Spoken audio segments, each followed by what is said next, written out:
forgive me for starting early. How many people in the audience have heard me talk before? Thank you for your resilience, courage, and lack of judgment sitting there again. You know, but I'm glad I didn't see many hands, because I'm always better with strangers than I am with people who know me, because people who know me don't like me. Isn't this glare off the top of my forehead great for you? It's wonderful to me. I want to share some thoughts for your consideration, and I was humbled by the fact that the former Surgeon General elders last night talked about 5 C's. And the 6 C's that I want to offer you some thoughts about are not something that I've ever published. It's just something that I came up with. And so when I heard she used 5 C's and used competence and commitment, which are 2 of mine, it'll be interesting to compare and contrast how she approaches it. So let me share what frames my comments to you this afternoon. My grandfather was in World War I as a doughboy. My father was in World War II and flew P-38 fighters in the Pacific in the Army Air Corps. I'm the only West Pointer out of my family. I'm the only career military out of my family. I entered West Point the 1st of July, 1971, not because I knew what I was doing, but because I saw a look of pride in my parents' eyes, and I figured that was good enough reason. It was a long 4 years. I wasn't particularly stellar West Point cadet, and I never imagined that I'd have the privilege to serve 38 years of my life on active duty as a simple infantryman and Green Beret. So the comments that I want to suggest to you about leadership are framed and molded by my entire adult life of building and leading teams of human beings, whether it's a 12-man operational detachment alpha of Green Berets, or it's a multinational interagency joint task force of tens of thousands of people. I feel the principles are the same. So let me talk about a couple bias. First of all, I'm not here because I'm bored. I'm not here because I don't have other stuff to do. I'm not here because somebody's going to hand me an honorarium of tens of thousands of dollars. I'm here because from my foxhole, what you do is important.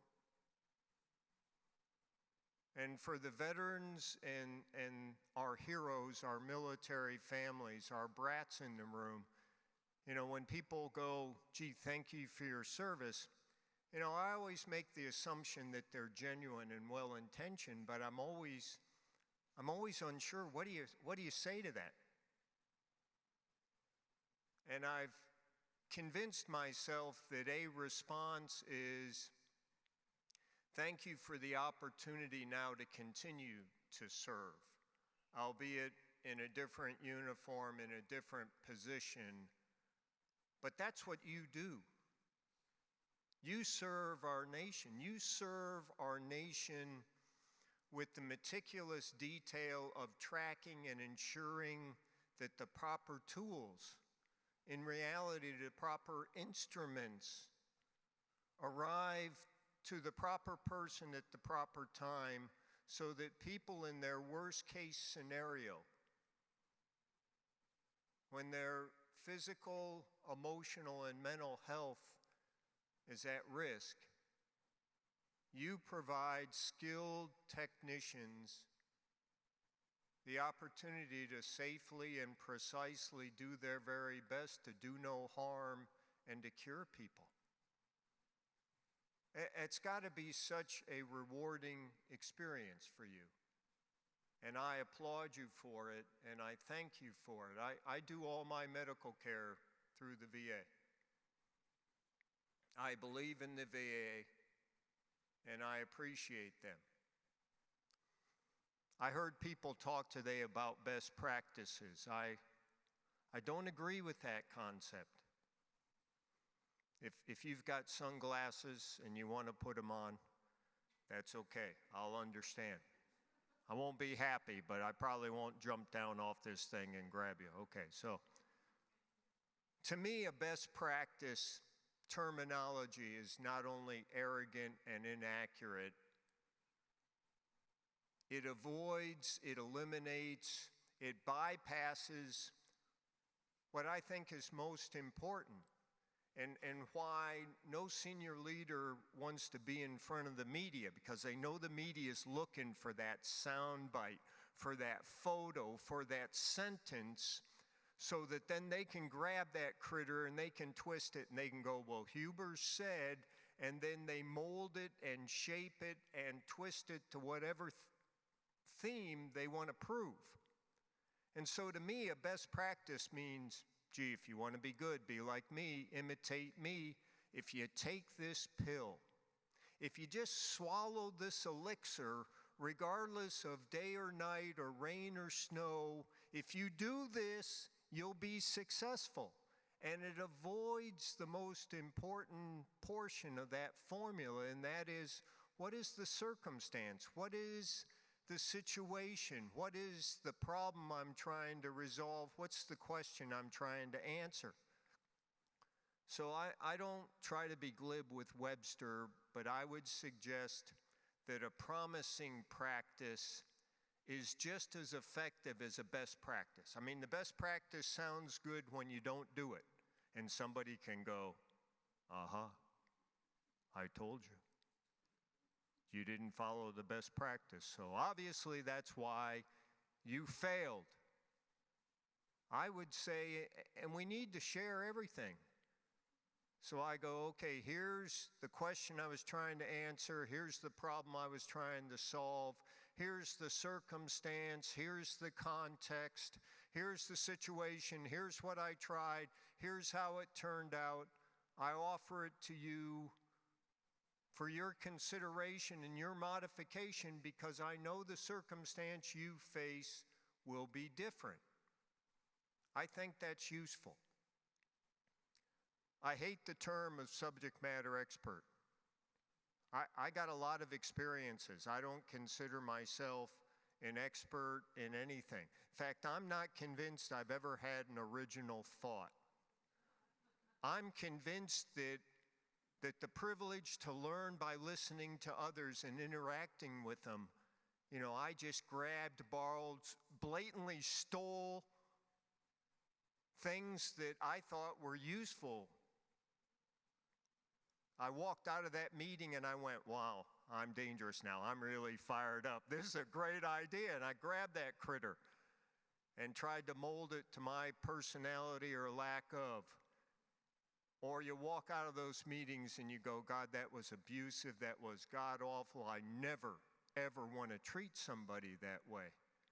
But I always get a chuckle when people come to me to try and connect with our veterans and they go, I got a brand new idea. I go, that just tells me you don't research very well. There's very few brand new ideas. And particularly when people want to start nonprofits, I get people and they go, my wife and I just had this great idea. I go, okay.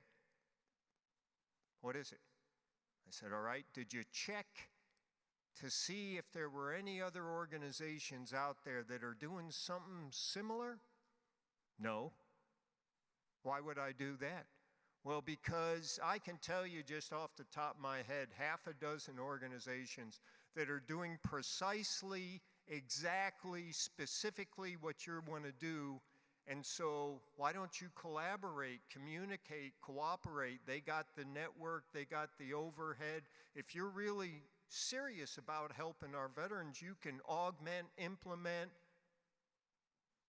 Well, no, I don't want to do that, because then it wouldn't be about me. I say, okay, I got that.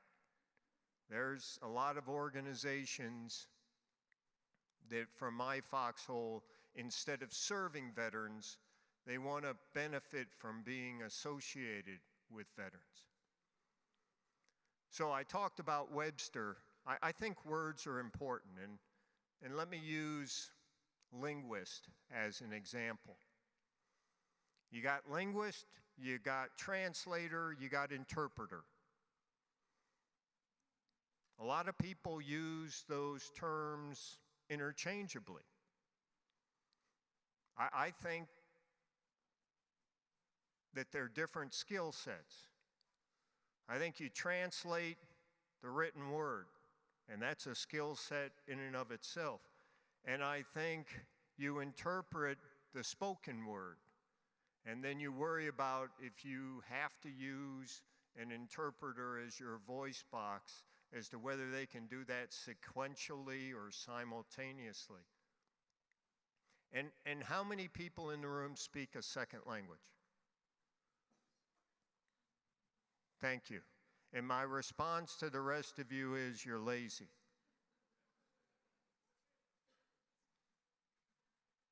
And it's worse than that. Because internationally, our nation suffers from a reputation that says, you want to talk to me, you talk to me in English. You want to do business with me, you use my currency. And to me, learning another language opens the possibility of a window into another culture, which then gets you mentally going, gee, you mean there's other ways of doing stuff? Yes, there are. And some of the other cultures do them better than we do. And so learning the language isn't sufficient because some things don't translate, literally. They do not. You know, the example I use is if you want to joke with me, you pull my leg. If you were to say pull your leg in Spanish, people would look at you like you're looking at me, like you're bizarre. What's wrong with you? Because the concept in Spanish is nadie puede tomar el pelo de un calvo. Nadie puede chistar conmigo. Nobody can tease me because nobody can pull the hair of a bald man, because that concept of pulling your leg in English, in Spanish, is pulling your hair. And then you find that some words simply don't exist. If I were to ask the Spanish speakers in the room, what is the Spanish word for accountability?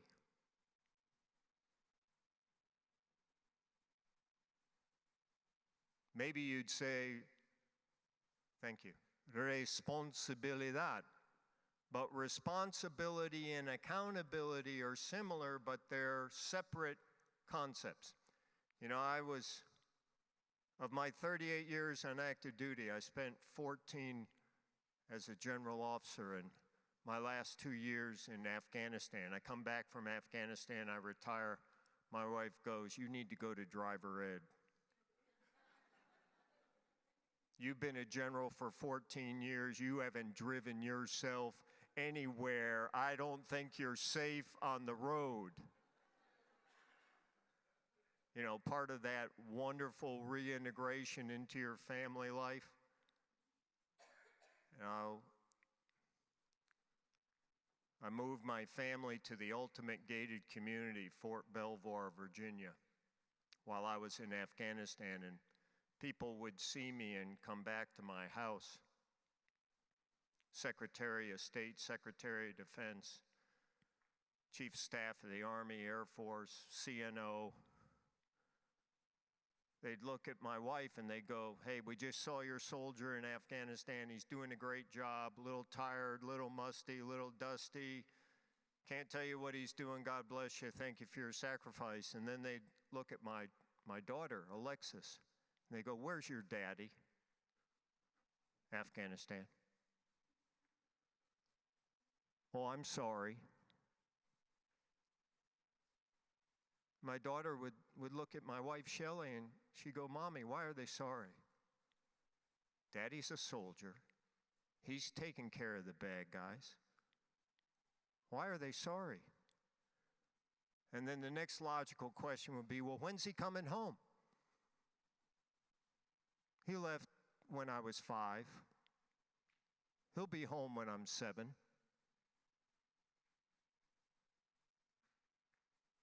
I'd been gone about 20 months, and one day she goes, Mommy, when is Daddy coming home? How many more bad guys can there be? You know, and while you want to chuckle at that, nobody wanted to look her in the eye and go, the reality we face is there's an unlimited supply of evil people who would attempt to steal our freedom and harm our precious families. That's the reality we live in. Her expectation was that people would comprehend.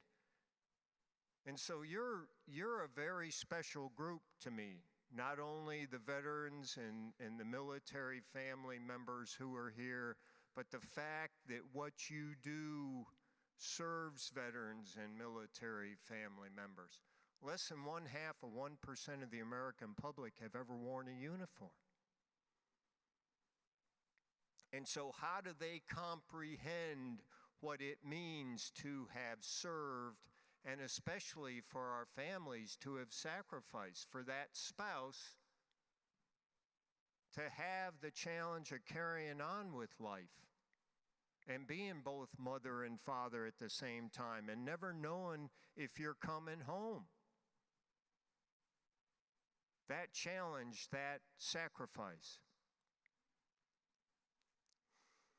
So let's go back to Webster. I hear people talk manager and leader. You know, are those two critters the same? I don't think so. In my simple mind, you manage stuff.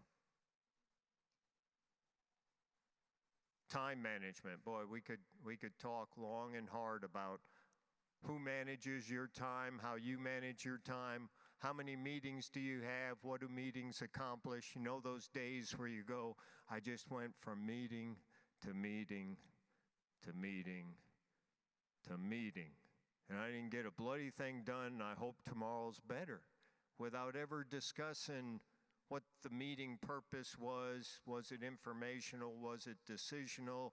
How did you prepare for the meeting? Did you say anything in the meeting? Or was the measure of success of the meeting is, I survived Huber's 112 slides and he didn't ask me a question. You know, every meeting I'd have in Afghanistan, if you wanted to brief me, you gave me a read ahead. And I had some of these energetic staff officers try to bury me in slides. And so I'd read all the slides they gave me, and then we'd go to the briefing the next day. Because I knew what I knew. I knew what I didn't know, and I knew what I didn't want to know. And so I'd go through the slide deck, and the colonel or the general or the admiral would get up there and go, Sir, the agenda. Stop, go to slide 33. Sir, the first slide, go to slide 33. Because that's got a question on there that I don't understand, that I want to learn from you. I want to use the opportunity for the human interaction.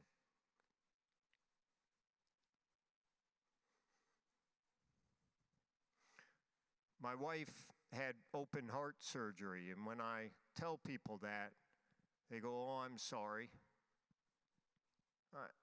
Well, thank you for that, but let me give you another perspective. 16 years ago, my father died. I was deployed. 10 years ago, my son was diagnosed with cancer and went through chemotherapy. I was deployed. 7 years ago, my mother died. I was in Afghanistan. 6 years ago, my son lost one of his 4 sons. 3 years ago, my wife had open heart surgery. So to me, the privilege to have a home, not travel military base to military base and live in somebody else's quarters and be appreciative, but gee, it's not my home. The privilege to have a home and to be home, to be with my family when I had spent my entire adult life defending the families of the world at the expense of my own. To have a home and to be home during the normal struggles of life is a blessing.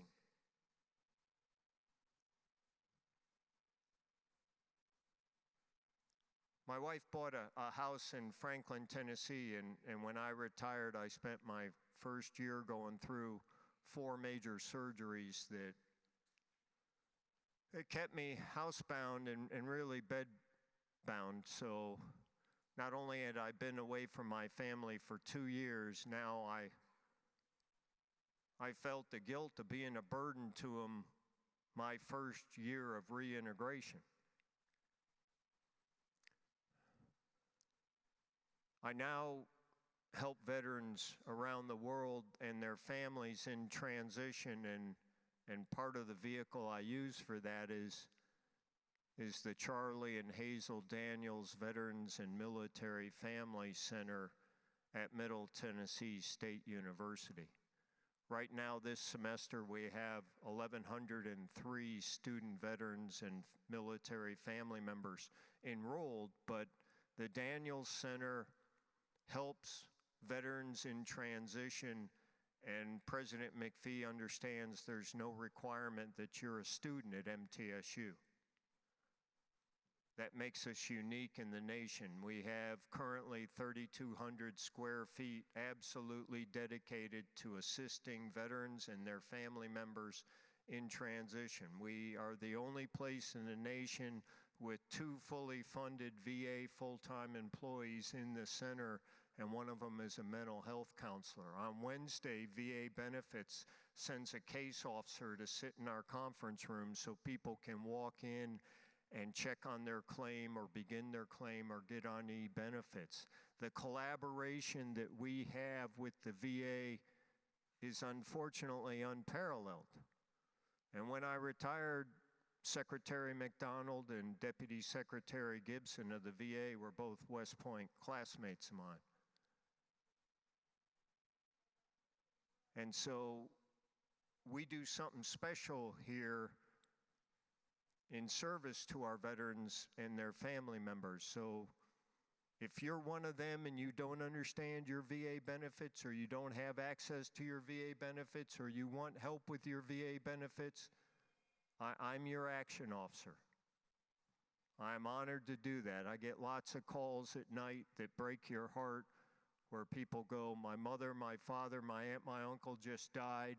You know, they were in the military, I think, but they didn't talk about it. Can you help me understand their burial benefits? Can you help me get them buried in a certain place? Absolutely. We're here to serve. So one of the C's I want to talk to you about is this concept. I get excited, so I'm looking at my watch because somebody told me it was against the law to kidnap people in this country. But don't think just because I know what time it is and I've used all my time that I'm going to stop talking. The concept of commonality. To me, one of the worst things you can do as a leader is what I'm doing right now. I hate being on this stage. I hate the physical concept of talking down to you. This image that your leader at whatever level is aloof or separated from you. That manager that manages stuff, but we always lead human beings. And so how do you establish the fact of commonality? How do you convince people that you care about them? Now, I get people who go, General, what do you know about leadership? You're a general. You don't have to lead anybody. You got tens of thousands of men and women who are just waiting on you to order them to do stuff. You just tell them to do it. You don't need to lead them. I go, wow, this is the civil-military disconnect. This is the lack of comprehension. You know, I got 5.5 years of combat where people in an organized fashion tried to kill me on a daily basis. You can't order people to do stuff, especially in the most simplistic time you'll ever be in. Combat's pretty easy, trying to figure out what's important and what's not. People allow you the privilege to be their leader. They willingly follow you at times to their death, not based upon your gender or your race or your physical size or your strength, or even in the military, your rank or your duty position. People willingly follow you out of a sense of mutual respect and trust that you got to earn every bloody day. And I suggest it's that way in any organization. This commonality question is based on trust, that we are equal as human beings. As I share part of my personal life with you to compel you to go, you know, I've been through that experience. We're the same. You know, in my attempt to integrate myself back with my family, here's my wife on the gurney getting rolled into open heart surgery, you know, and I'm there as the supportive husband. Hey, love her. If I could take your spot, I would, but I can't, and you'll be fine, and when you get into recovery, I'll be there. So she was fine. A year later, I'm at the Palm in Nashville with Charlie Daniels doing his annual Veterans Charity Dinner, and I have a heart attack.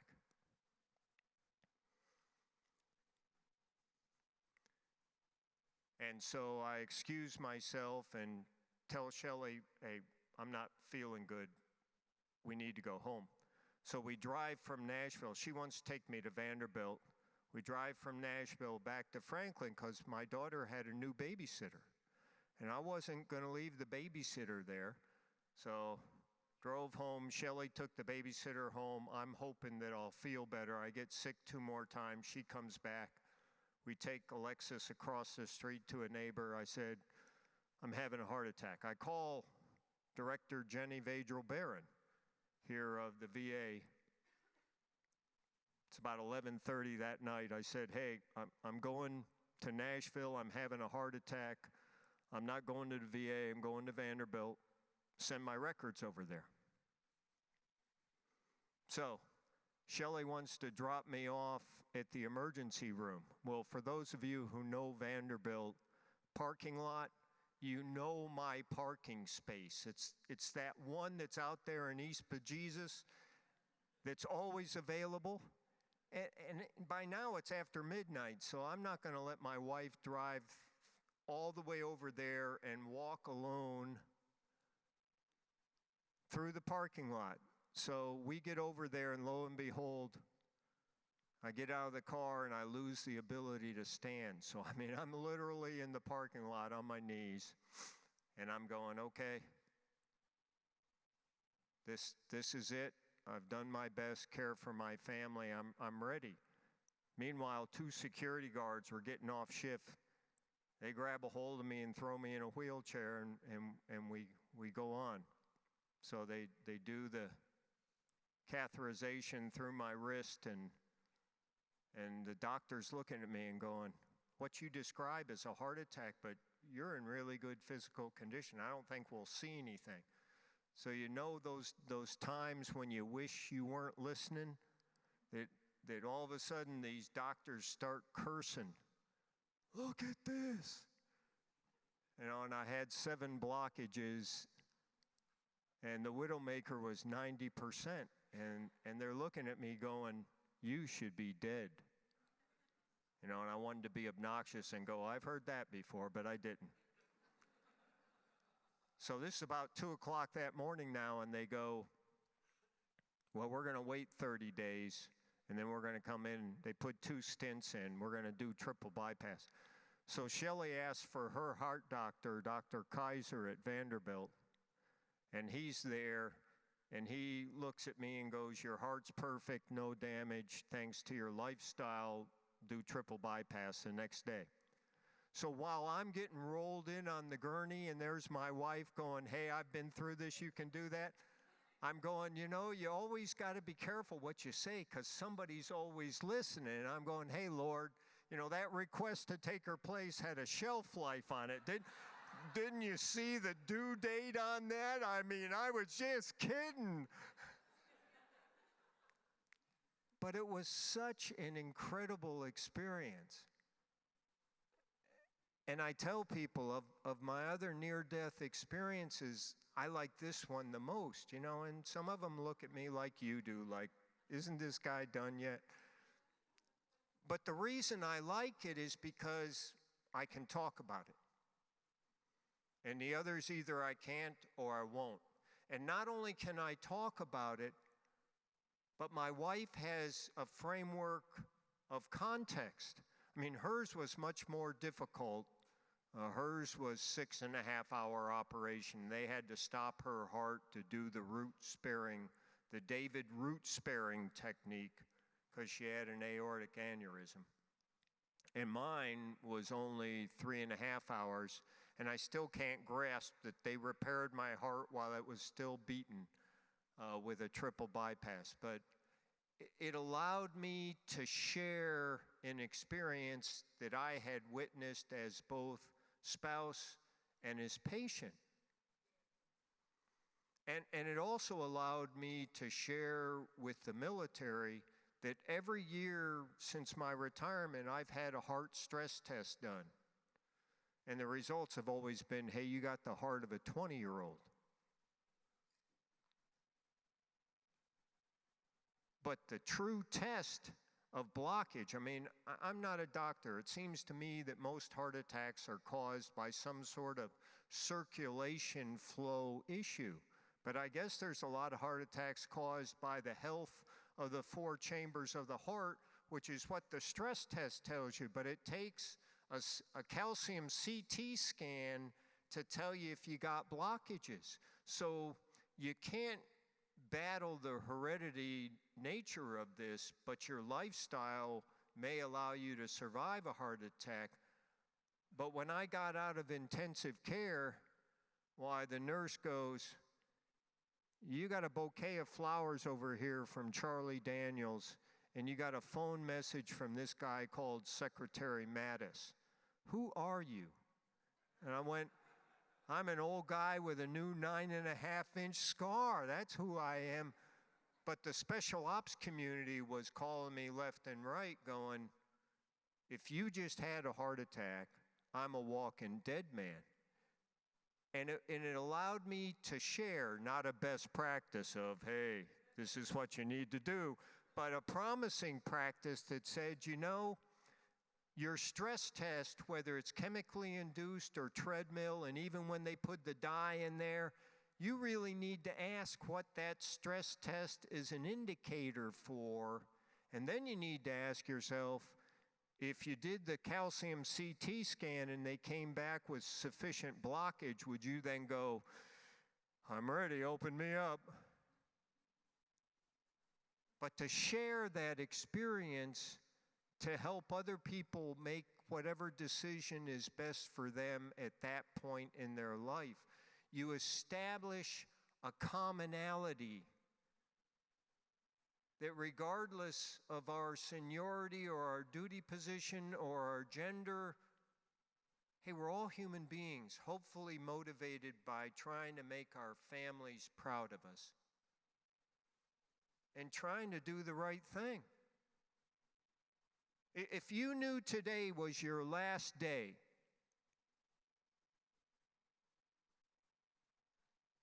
what would you do with the rest of it? Who would you call? Who would you write? Who would you beg forgiveness from? Who would you give forgiveness to? Who would you say, I love you? And as you mentally go through that and you find yourself making major adjustments to how you conduct your life, you should pay attention. Because today could be the last day of your life. And I've faced death far more than I ever wanted to. And I bear the guilt of people dying in my place, right alongside of me. But I would pray that you don't have to actually face death to appreciate each day of life. What you do matters. You give people hope that the proper instruments are going to get to the proper place at the proper time. You give people hope that they can have another day. Yesterday, I passed 2 years since my triple bypass. And I made that mention to my wife, Shelley, who just recently passed 3 years. And she goes, why are you dwelling on it? I go, I'm not dwelling on it. I just mentioned it. I was hoping for a little empathy.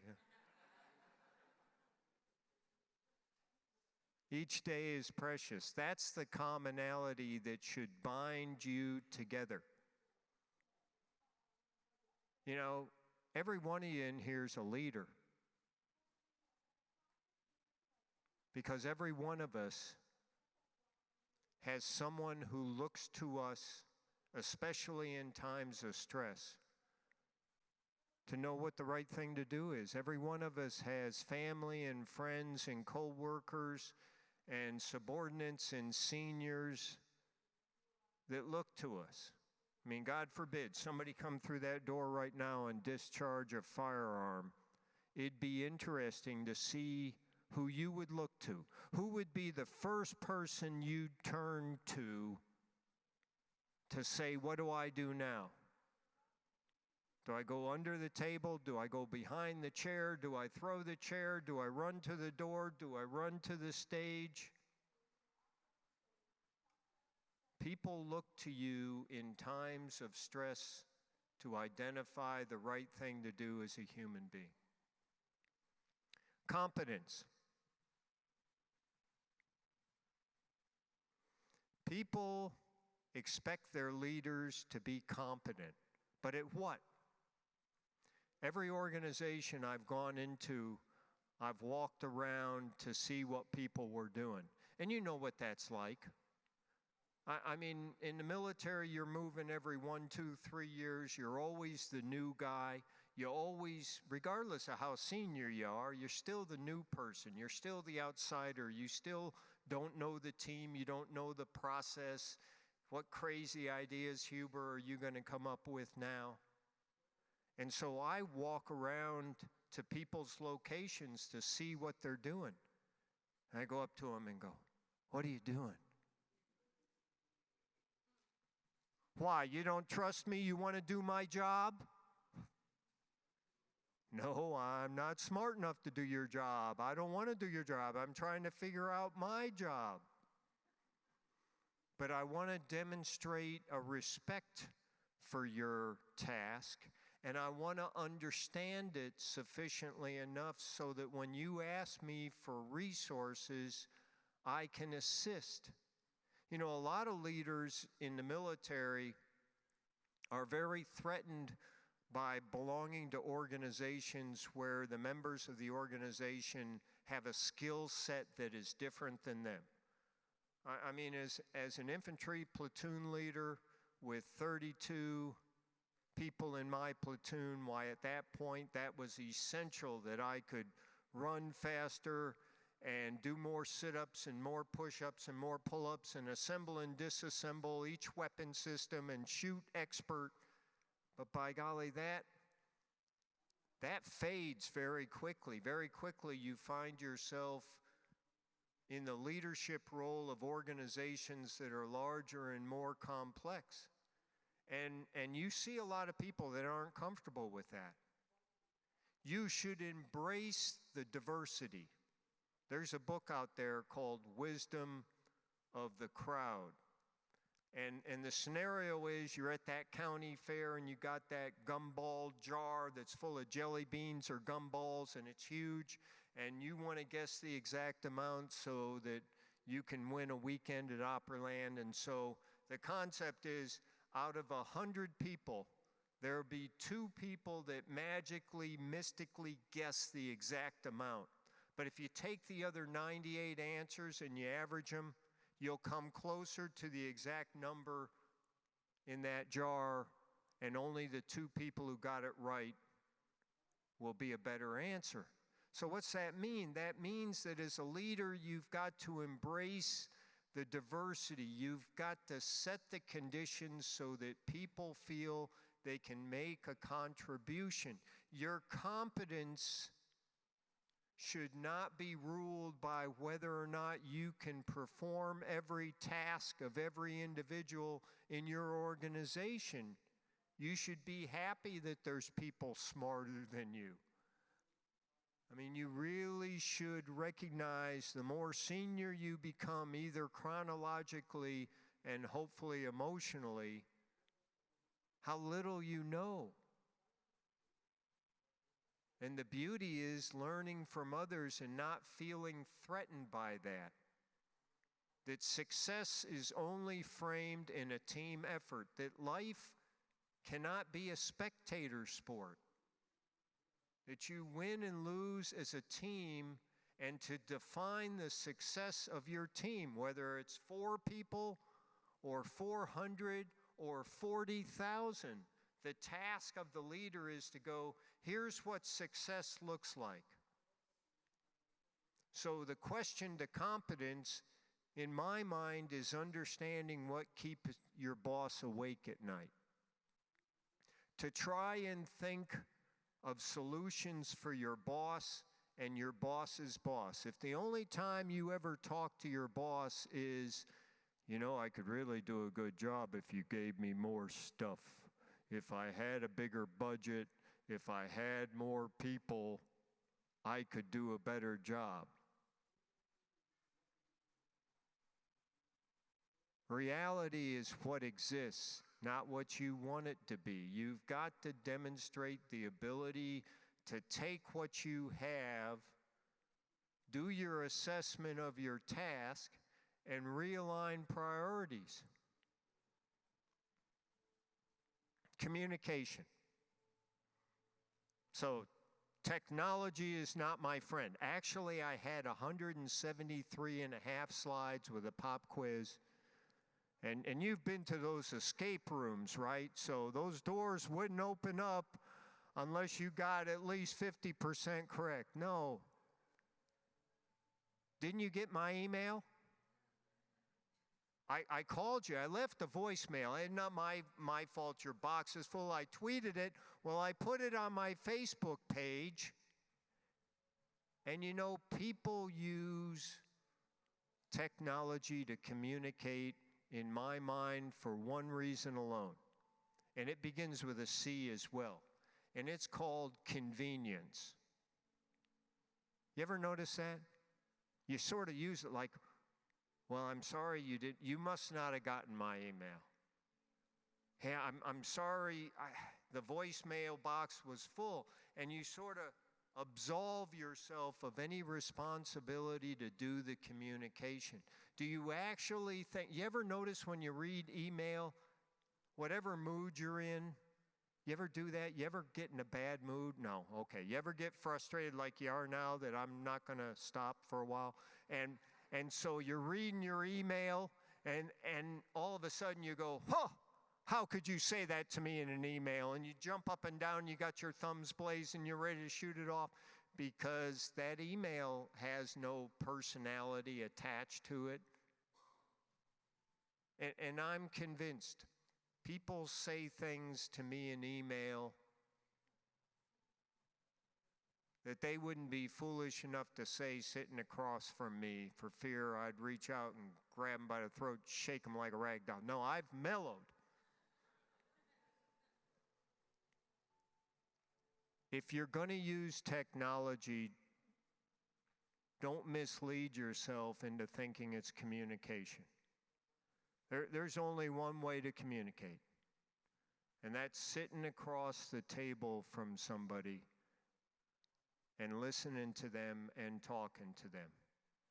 All the video screens in the world will not substitute for the leadership that it takes to be present.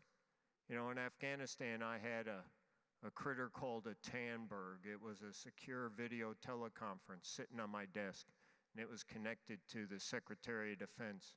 Of course, Afghanistan was 8.5 hours ahead of Washington.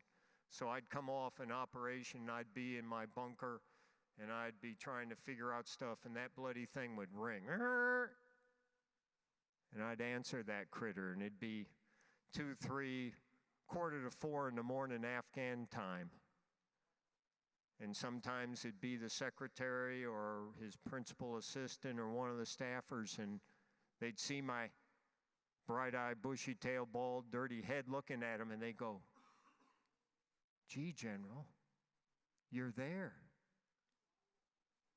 You know, and half the time I want to go, "Well, why the hell you call if you didn't think I'd be here?" But I knew the answer. I knew that somebody, the president or the secretary or national security advisor or some senator had gone, "We want an answer to this question." And they go, "Well, let's just call up the guy on the ground." Never mentioning what time it was and hoping, I suspect, that I wouldn't be there. I'd probably be doing something foolish out on the beach in Afghanistan, you know, trying to get an answer. Think about how you communicate with people, understanding that all of us have more stuff to do than we got time. But you demonstrate to people that you care about them. If you want to earn my trust, you've got to convince me that you care more about me than yourself, that you're not using me for your own stepping, your own self-promotion, your own arrogance or ego. You got to convince me that I'm your priority and team success is that priority, and there's no easier way to do it than face-to-face communication. And if you find yourself uncomfortable, uneasy, you're more comfortable behind the sterility of some screen, then you should accept that your ability to influence people and inspire people becomes very limited. Candor. You know, how do you say things to people that they don't want to hear?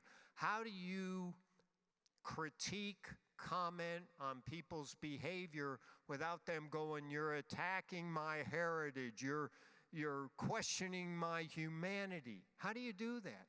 Because regardless of how you say it, somebody's going to go, "You're trying to tell me to change my behavior." Absolutely.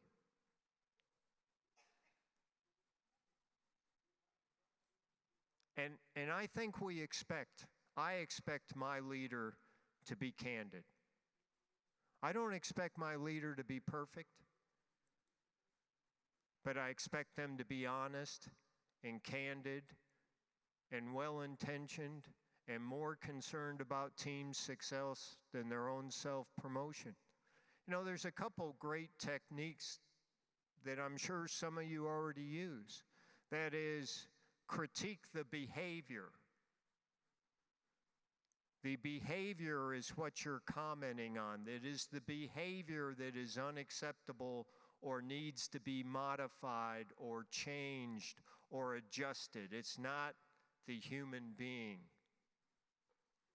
And I, you know, even the word counseling takes on a negative, you know. If I were to go, "Gee, I just got counseled," you'd go, "Wow, you got beat up pretty good? Are you still bleeding? Did they fire you?" Instead of, "Gee, two of us sat across the table from each other and had a discussion."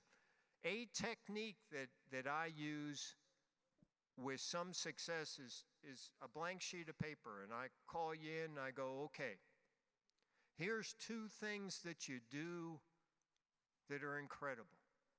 And here's their positive impact on the organizational success. And please don't stop doing these.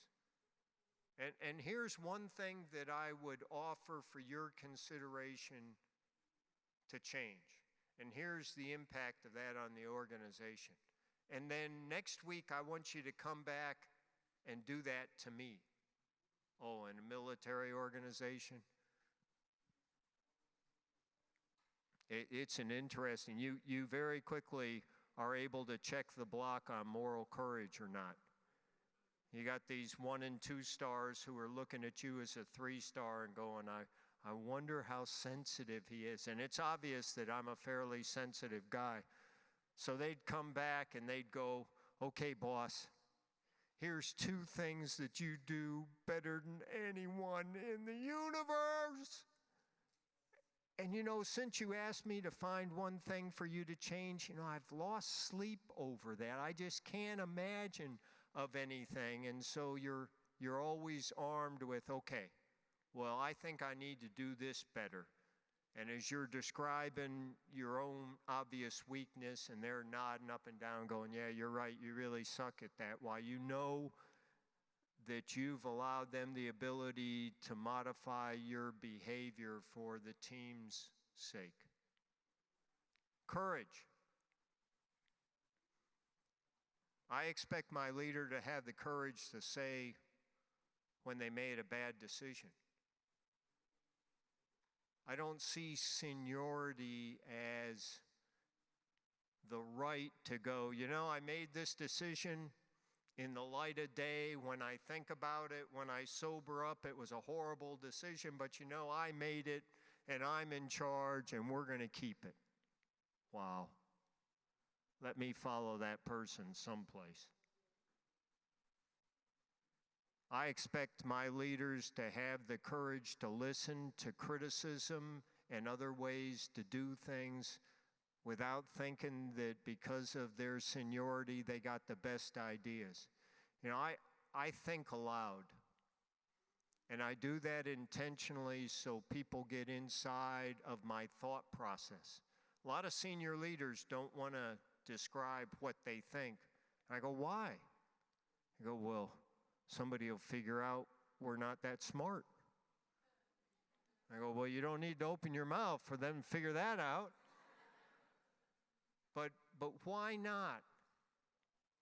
Particularly in combat. Hey, here's how I assess the situation. Here's what we're going to do. Here's why we're going to do it this way.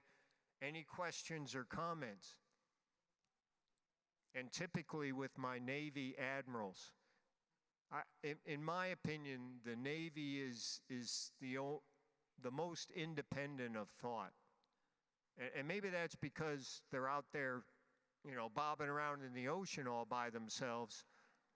But I'd say things, and then one of the admirals would go, okay, General, we got this. You're in charge. We know the math. We got 1, we got 2, you got 3. We got that. But did you ever look at it this way?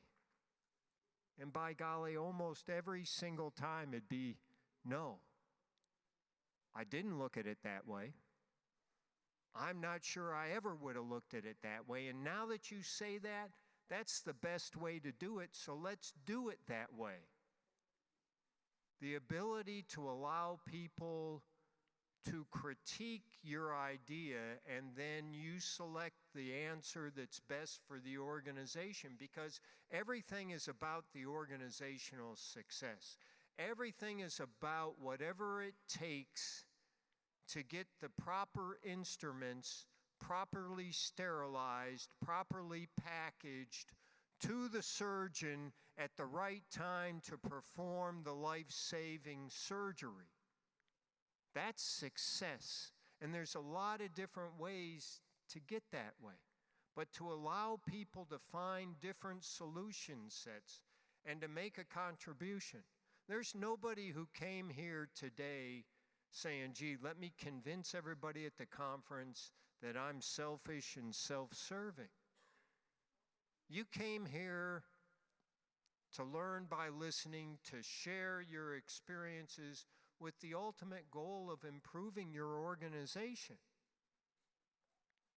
You've got to have the courage to change decisions when they turn out to be wrong. You've got to have the courage to look people in the eye and go, you know, I tried my best, I failed, I thought I was doing the right thing, I didn't do the right thing, let's learn from this and move on. You've got to hold yourself accountable as the leader, because I guarantee you others are holding you accountable. And you've got to embrace the diversity and appreciate other cultural approaches. You know, I talk to people about one country I was in combat, and I ran into an issue where I had resupply trucks making a left-hand turn into a forward operating base. And as they made their left-hand turn, they were getting T-boned by the civilian vehicle behind them. And in a week's time, I had 6 soldiers killed. And so I looked at this, and I changed how many trucks in the convoy, I changed the distance between the trucks, I changed the speed of the trucks, I changed the time of the convoy. In the next week, exact same scenario. Left-hand turn into the forward operating base, and I had 3 more soldiers injured being T-boned. I finally went to a host military and I described what was going on. He looked at me and he goes, "Major, you don't understand. You are so arrogant to think that you can take the rules of the road, the driving habits of United States of America, and superimpose them here in our country. That it never crossed your mind that your behavior might mean something different here. That in this country, when you turn on your left-hand turn signal and slow down, and you prepare to make a left-hand turn, in this country, that left-hand turn signal indicates to the vehicle behind that you can accelerate and safely pass on the left." That lack of comprehension, of appreciation that people do things differently, cost sons and daughters of America their lives. But what a lesson. What a lesson to learn about other cultures. Commitment.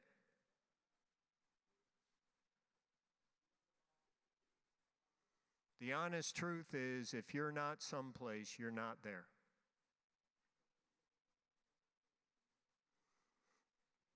Out of appreciation for the city of Murfreesboro and Rutherford County, I did something that in my humble mind demonstrated the importance. And I moved my family from Franklin, Tennessee to Murfreesboro. You show people what is important by your physical presence. That's the bottom line. There's no substitute. There's no video, there's no get well card, there's no voicemail, there's no Facebook posting, there's no tweet. If it's important to you, you prioritize your time. Your physical presence shows people what's important. People do what the boss checks. Your ability to go someplace demonstrates the relativity of importance.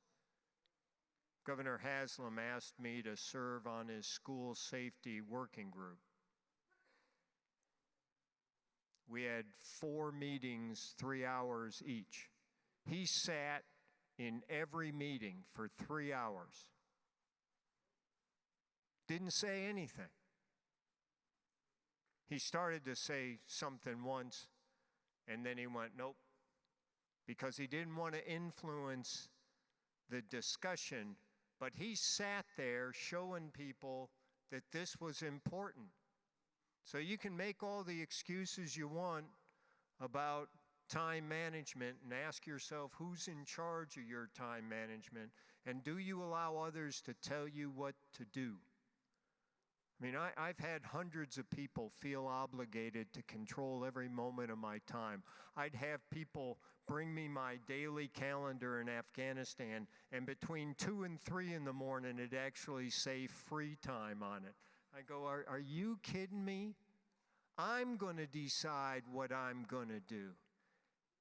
And speeches, I could never understand why the more senior you become, the more experienced, the better your instincts. Yeah, you may ramble, but why would you ask somebody else to tell you what to say? Every speech I've ever heard, regardless of how well it's delivered, if you read it, I'm always asking myself, I wonder who wrote it. Or you ever get that really good speech and you go, I got to see who the speechwriter is. If you believe it, you should be able to say it. And it's not a question of not being prepared. It's a question of looking at your audience and mentally preparing yourself to try and be worthy of your time and your attention. Because the last thing I ever want to do is waste your time. I appreciate the courtesy that you have shown me in allowing me to share some ideas, and I'll be glad to take any questions. Thank you.